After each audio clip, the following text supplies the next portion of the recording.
नमस्कार. महाराष्ट्रामध्ये SIRची प्रक्रिया सुरू आहे.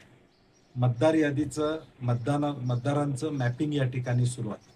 आज कोल्हापूरमध्ये मी ज्या बूथमध्ये राहतो, त्या बूथमध्ये 890 मतदार आहेत आणि त्यातले जवळजवळ 341 मतदारांचं मॅपिंग होणं अपेक्षित आहे. BLO सोबत मी स्वतः आज हा बूथ त्या ठिकाणी घेतलेला आहे. काँग्रेसच्या कार्यकर्त्यांना महाराष्ट्रातलं माझे आव्हान आहे की आपण देखील एक बूथ घ्यावा आणि BLO बरोबर आपण देखील त्यांना सहकार्य करावं, जेणेकरून मतदार हा मतदानापासून वंचित राहता कामा नये आणि त्यांचे पुरावे त्या ठिकाणी ते देत आहेत. प्रक्रिया व्यवस्थित आहे. SIR बद्दल अनेक आक्षेप असले तरी शेवटी ही प्रक्रिया सुरू झालेली आहे. त्यामध्ये आपण दुर्लक्ष करणं संयुक्तिक राहणार नाही.